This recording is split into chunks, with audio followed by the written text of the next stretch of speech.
자, 이래서 이제 강민첨 이야기가 끝나는데 이 강민첨은요, 다른 사람들과 다른 점 한 가지가 있어요. 강민첨의 특별한 한 가지. 뭐냐면 초상화가 남아 있습니다. 자, 지금 용산에 있는 국립중앙박물관에 이 초상화가 소장이 돼 있습니다. 강민첨 초상이라고 되어 있고, 자, 어떠세요? 강민첨 얼굴 이렇게 생겼습니다. 이 초상화는 그 당시 직접 그린 건 아니에요. 언제 그린 거냐면 1788년 조선 정조 때 진주 병사로 나가 있던 이연필이라는 사람이 화공 박춘빈에게 시켜서 그린 그림인데, 그냥 상상해서 그린 게 아니라 원본이 있었고 이 원본을 옮겨 그린 그림입니다. 원본은 지금 남아있지 않아요. 그런데 이 원본이라고 하는 것도 아마 수백 년이 지난 다음이기 때문에 고려시대 강민첨이 살아있을 때 그린 그게 그대로 남아있지는 않았을 거고, 계속 다시 그리고 하면서 이때까지 이어져 내려온 그림일 겁니다. 그러니까 그것은 원본과 다르지 않았을 것이다 라고 봐야 되겠죠. 그것을 정조 때 다시 그린 것이 지금 이렇게 남아있는 겁니다. 그래서 조선시대에 그려졌지만 고려시대 초상화가 아주 희귀한 상황에서, 정말 고려시대 초상화 지금 10손가락에 꼽아요, 남아있는 게. 자, 그런 상황 속에서 고려시대 사람들의 복식, 어떤 옷을 입었고 또 어떤 모자를 썼고 하는 걸 알 수 있는 굉장히 중요한 자료입니다. 지금 고려 거란전쟁 같은 드라마에서 고려 관리들의 이 옷을 일정하게 입히고 있잖아요. 그 근거가 이 초상화예요. 이 초상화 보면 이게 고려시대 관리들의 공복이다, 근무복이라는 거예요. 우리 고등학교 때 그런 거 외우는데요. 고려 광종의 업적 막 외우면서 공복제정 이거 나오잖아요. 고려 광종 때 처음으로 관리들의 공복을 제정했다. 그러니까 그 전까지는 사람들이 사복 입고 출근을 한 거예요. 아무거나 입고 그냥 출근을 해서 서로 회의도 하고 그랬는데, 야, 그거 아니지 해가지고 광종이 등급에 따라서 옷 색깔을 달리하는 공복을 딱 제정을 해요. 그런데 광종이 이 공복을 제정할 때 그냥 자기 혼자 생각으로 어느 등급까지는 무슨 색 이렇게 한 게 아니고 중국의 공복 제도를 그대로 받아들인 거거든요.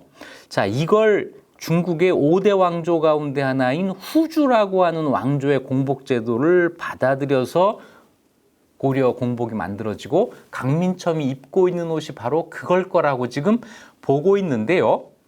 옷은 이런 옷을 입었고 머리에는 저 관을 씁니다. 저 관을 복두라고 해요. 복두. 자, 복두는 이렇게 각이 지고 위가 평평한 모자예요.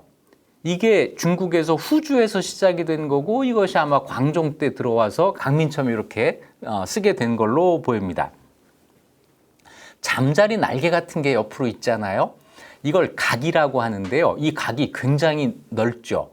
실제로 고려 초에는 거의 어깨 넓이까지 이게 나간다고 합니다. 그 뒤로는 점점 짧아집니다. 하지만 고려 초는 당연히 어깨 넓이까지 각이 나가게 되는 거죠. 그런데 제가 좀 드라마를 보면서 이상한 거는 이게 반듯한 사람도 있고 이렇게 꺾인 사람도 있잖아요. 이건 뭘 기준으로 했는지 모르겠습니다. 고려시대의 이 초상을 보면 이게 꺾이지 않고 다 반듯이 나가거든요. 좁고 길게 어깨 넓이까지 이렇게 돼야 되는 거죠. 그리고 손에 뭐 하나 들고 있죠. 이건 홀이라고 하는 겁니다. 그냥 왜 홀이냐고 묻지 마시고 저게 홀이구나 외우셔야 됩니다. 이게 홀인데 이거는 대개 상아로 만들거나 대나무로 만들어요. 신하들이 그 임금 앞에 모일 때는 전부 저걸 하나씩 들고 있는 겁니다. 그런데 한번 생각해 보세요. 만약 이게 없으면은 손을 어디다 둬야 될지 좀 어렵지 않아요? 이렇게 팔짱 끼면 왕 앞에서 그러면 혼날 거고, 이렇게 이것도 안 될 거고, 이렇게 다소곳이 이렇게 모으고만 있자니 너무 좀 비굴해 보이고, 그렇잖아요? 이거 하나씩 들고 있으면 뭔가 좀 이렇게 딱 정리가 된 것처럼 보이잖아요. 이 홀이 원래 시작은 뭐냐면, 신하가 왕한테 또는 중국에서는 황제한테 무슨 이야기를 할 때 메모를 하는 기능을 했다는 거예요. 그러니까 그 뒤에다가 이렇게 요점을 썼겠죠. 해가지고 이렇게 봐가면서 이렇게 이야기할 역할로 처음 시작을 했는데, 나중에는 그런 역할은 없이 그냥 좀 뭔가 정돈된 모습을 연출하기 위해서 손에 든다라는 거예요. 그거 아세요? 가수들도 자기 손등에다가 가사를 써요. 저 전에 한번 그거 실제로 봤습니다.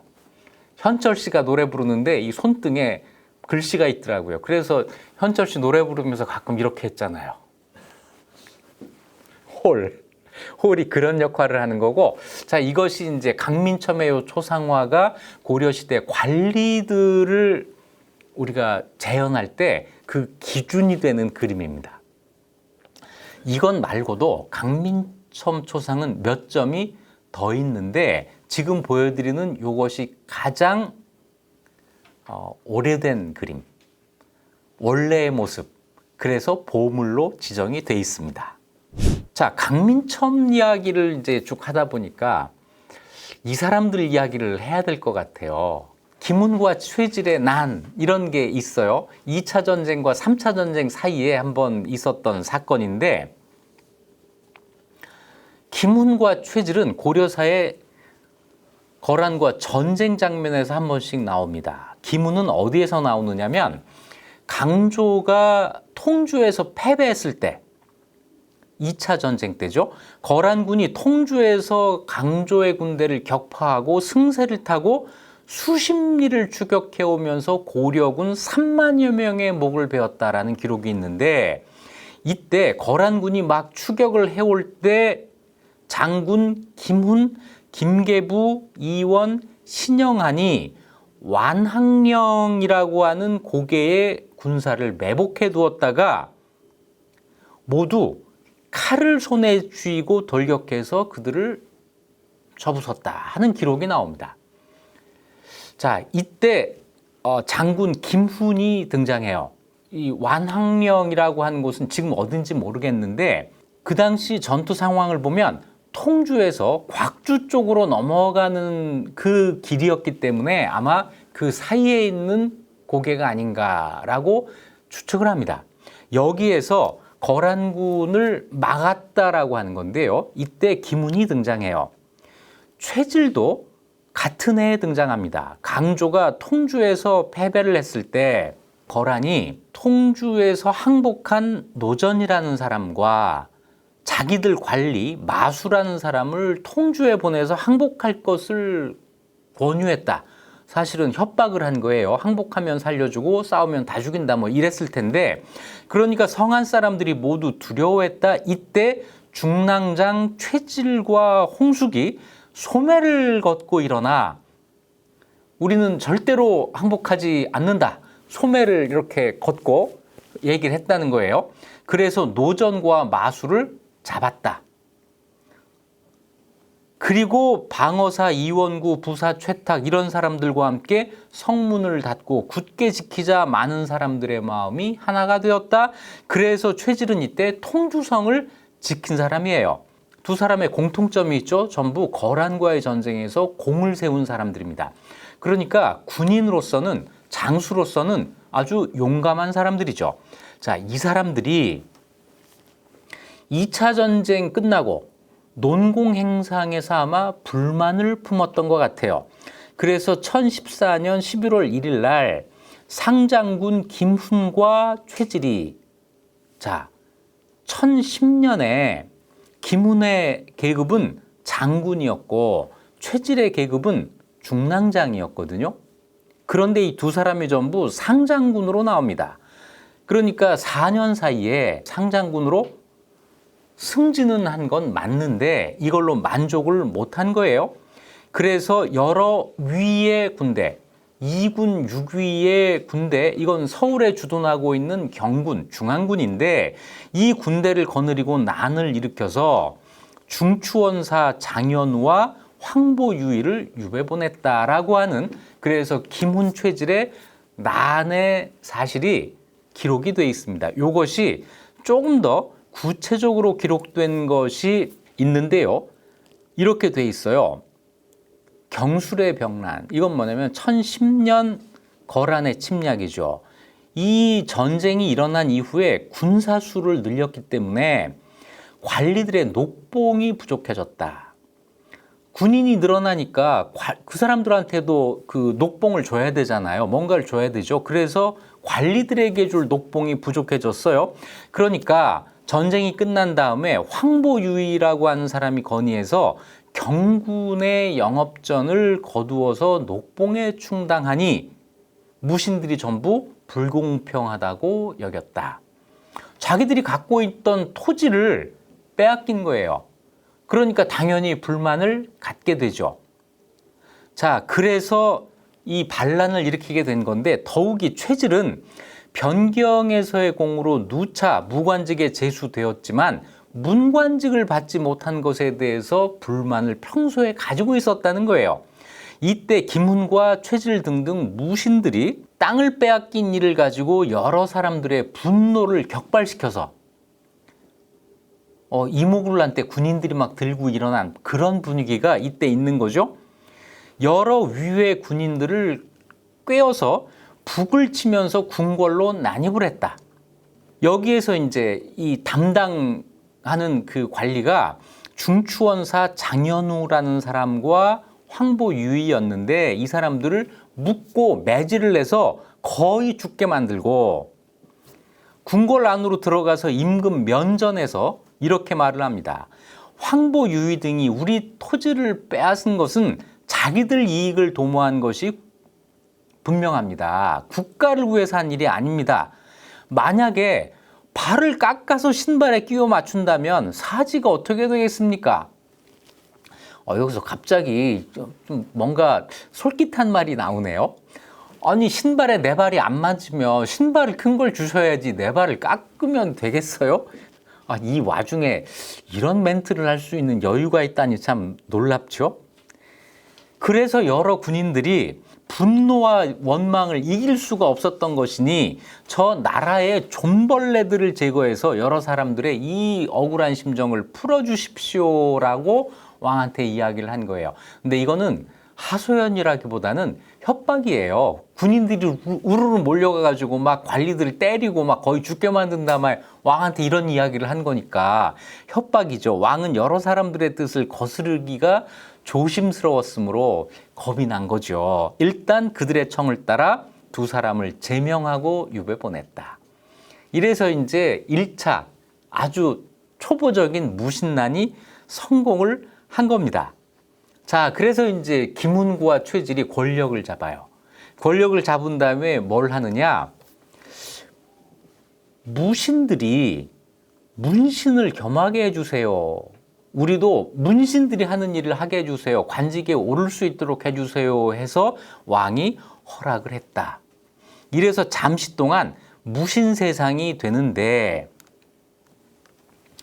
그런데 이게 오래가지를 못합니다. 상장군 김훈, 최질 등이 난을 일으켰다. 무신들이 정권을 장악했는데, 자, 이걸 이제 비판적으로 보는 사람 눈에는 이게 이렇게 표현이 됩니다. 사납고 흉악한 무리들이 문관직을 겸직했다. 이 문관들이, 문신들이 볼 때는 저 무신들은 사납고 흉악한 무리인 거예요. 막 북을 치면서 궁궐로 난입하고 왕을 협박하고 문신들을 막 묶어서 매질하고 죽을 지경으로 때리고, 이러니까 사납고 흉악한 무리로 보이죠. 그래서 이 사람들을 양두구미한 자들이다라고 표현합니다. 양두구육은 들어봤어도 양두구미는 처음 들어보시죠? 양의 머리, 개의 꼬리. 앞에서 보면 양인데 뒤에서 보면 개인, 이런 사람으로 비유를 했어요. 이런 사람들이 중요한 관직에 포열하고 있어서 정치가 중구난방으로 되니 조정의 기간이 문란해졌다. 그래서 이제 왕가도라고 하는 사람이 이걸 보고 한탄을 한 거예요. 왕가도가 저기 화주, 저쪽 그 함경도 쪽에 화주 방어사로 있다가 임기를 마치고 개경에 돌아와 자택에 있었는데 이 돌아가는 세태를 보고 분격한 마음을 품고 있었다는 거죠. 그러다가 이제 김맹이라는 사람을 만나서 이렇게 말을 합니다. 주상께서는 어찌 한 고조의 운몽지유를 본받지 않으시는가? 운몽지유, 구름은 꿈몽, 놀유. 구름 속에서 꿈같이 논다 뭐 이런 뜻인가요? 그게 아니고 운몽지유는 옛날 한나라, 중국 한나라 고조 때의 고사입니다. 한 고조 유방이 자기들 생각으로 천하를 통일했어요. 뭐 이제 그 항우를 몰아낸 거죠. 그 다음에 이 고조를 돕는 1등 공신이 있었습니다. 바로 한신이라는 사람인데 이 한신을 이제 몰아내려고 한 거예요. 자, 그래서 운몽은 뭐냐면 운몽현이라는 지명입니다. 한고조가 운몽현에 놀러 간다. 그래서 운몽지유가 된 거예요. 거길 간다고 하니까 한신이 거기를 이제 와요. 그 자리에서 한신을 체포한 일이 있는데 이 고사입니다. 이때 한신이 한 이야기가 있죠. 토사구팽. 사냥을 마치고 토끼를 잡으니까 그 개를 죽이는구나, 삶아 죽이는구나 하는 이야기를 했다는 건데 운몽지유와 토사구팽은 사실은 같은 말이에요. 자, 이제 전쟁이 끝나고 기문최질 같은 이런 그 장수들의 역할이 끝났으니 이제 팽해야 되지 않는가라는 말을 왕가도가 이렇게 한 겁니다. 김맹이 그 뜻을 알아듣고 왕에게 은밀히 이야기를 하니 왕이 알아들었다. 자, 왕가도가 전에 서경에 서기로 있을 때 인심을 많이 얻었다는 걸 알고 왕가도를 서경관직으로 보낸 겁니다.